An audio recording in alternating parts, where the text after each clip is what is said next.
welcome this afternoon to a very special screening of The Wizard of Oz. We want to thank the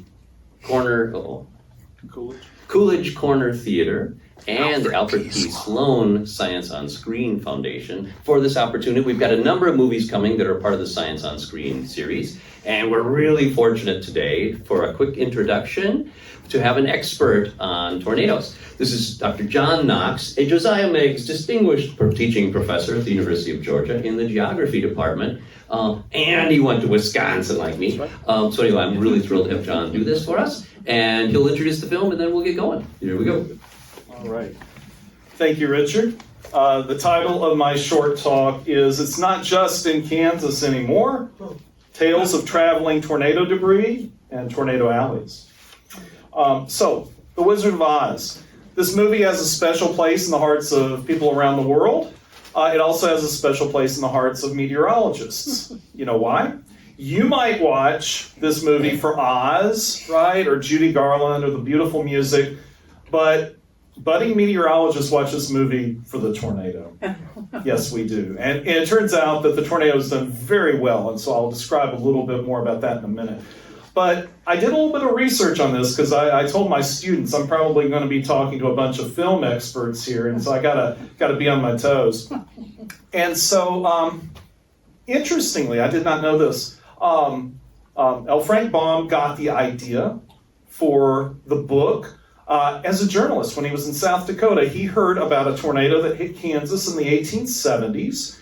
One of the victims was named Dorothy Gale. Amazing. So anyway, when this ended up going to film, they wanted to do the tornado right. And so Arnold Gillespie, who was Oscar nominated for the special effects in The Wizard of Oz, did much trial and error trying to make a realistic tornado. And what he came up with ultimately was muslin reinforced with chicken wire, and then it was on a movable kind of base, and so people would move it around so it would sweep back and forth.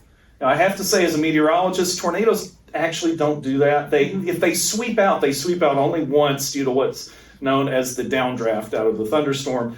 But I think we'll all agree that the drama of having it sweep back and forth like a vacuum cleaner is, artistic license. We'll give them credit for that. Okay, so movie buffs. Gillespie did not win the Oscar for special effects that year, and there were some famous movies that happened that year. Anybody willing to hazard a guess as to which film won for special effects? Won the Oscar? Yes? Gone with the Wind. Great guess. That's what I thought it was. Nope. Half in One Night. Nope.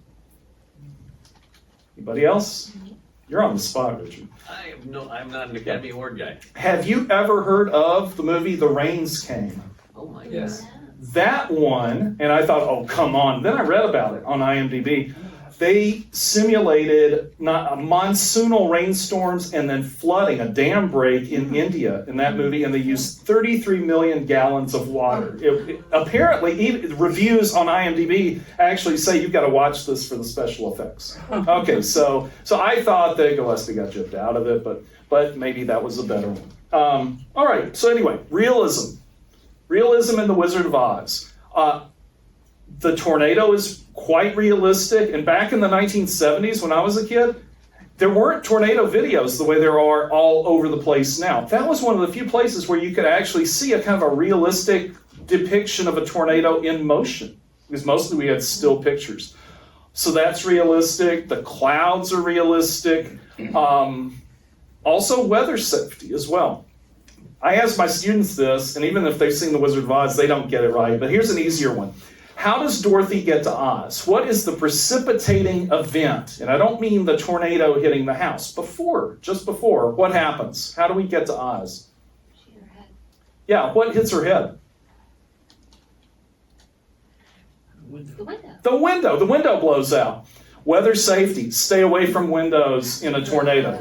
Put as many walls between you and the tornado as possible. So it works. That's perfect. It's not contrived at all. A lot of the fatalities, injuries and fatalities due to tornadoes are due to head injuries. We'll get back to that in a minute. But the other thing that turns out to be realistic is that debris goes high in tornadoes. Okay, now in the movie, it's the house and this gulch and everything else, and then the Wicked Witch. And when that movie was being shown back in my day, nobody knew about how far debris might go up or go out from a tornado. There really wasn't any research that had been done. Later on, there was some research, but it was kind of spotty. This is where my story intersects. I've always been passionate about tornadoes because I grew up in Birmingham, Alabama, and you probably know how many times Birmingham has been hit by tornadoes. And so that was my passion growing up. I went to graduate school, as Richard said, at the University of Wisconsin-Madison, and I did what happens to a lot of students that go to graduate school. Namely, I ended up working on something that was about as far removed from my original passions as possible. It happens. I was literally trying to do feats of stratospheric skill, if you recognize that line from the movie. And I worked on the stratosphere, literally. But I eventually made my way back to weather, my first love.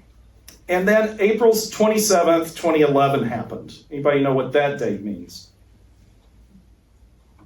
For weather people? Hey, little kid, yes? I know what it means. Tell me. The super tornado outbreak of 2011. Are you interested in weather? Are you a future UGA student? I like tornadoes a lot. Okay, we'll talk. We will talk. I recruit all ages. So anyway, yes, the super outbreak happened. The super outbreak of April 27th, 2011. That was the biggest tornado outbreak in world history. It was focused on Alabama and neighboring states. If you're from Northwest Georgia, you know about it because that was when Ringgold was hit very badly up near Chattanooga. But Alabama was severely hit with multiple tornadoes, including one that hit Tuscaloosa and Birmingham that was rated as an EF4 on a 5 scale of tornadoes and caused $2 billion in damage. Just that one tornado, and killed, I think, 64 people. So anyway, those tornadoes were so concentrated and they hit populated areas, so many populated areas, that there was debris everywhere. Everywhere. Every household in North Alabama had debris in them, somewhere in the yard. And one woman in far North Alabama, close to the Tennessee line, named Patty Bullion, found some debris, found pictures. Actually, the first thing she found was a sonogram, and she thought, does somebody want this back? And then she found family pictures and other things of family she didn't know. Where did these things come from? So she created a Facebook page, and long story short, she reunited 1,700 objects with their original owners, sometimes all the way back into Mississippi, and the thing flew all the way into Tennessee, okay?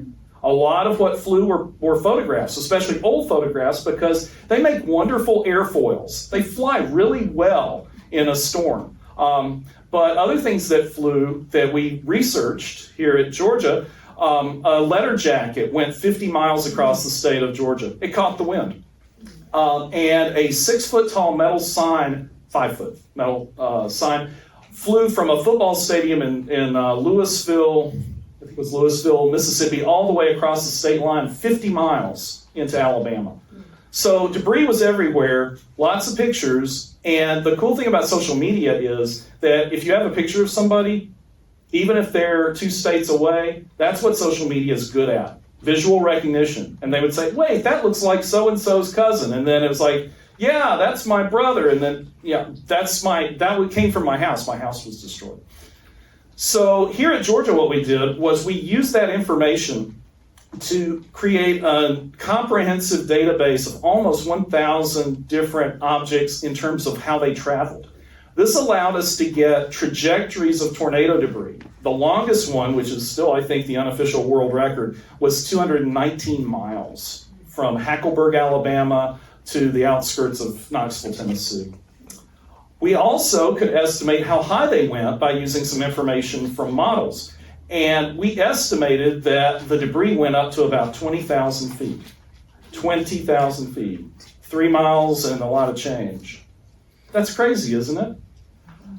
Since the 2011 outbreak and since the paper that we published in 2013 in the Bulletin of the American Meteorological Society, we've gotten independent confirmation that debris can go that high. Some of you were just talking to me before the movie about the Andover, Kansas tornado that just happened, and it has some spectacular tornado footage. dual polarization radar can see debris in thunderstorms, and the estimate of the debris from that storm was that it went up to 21,000 feet. So our indirect estimates have been confirmed by direct estimates of how high debris can go. And so to sum this up, tornado debris really can go way, way up, just like Dorothy's house. Now it's pieces of house, right? It's not intact houses. But that movie was probably more accurate than even the leading scientists could have imagined at the time. And so tornadoes cause debris that goes up high.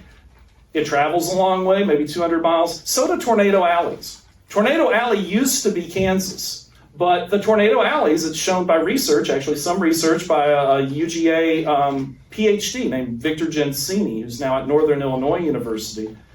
That research shows that the tornado alley is moving toward western Tennessee, western Kentucky. You can think of several tornado outbreaks that have happened in those areas in recent years. And it will also, with global warming, move northward. Look out, eventually, Wisconsin and Michigan during this century.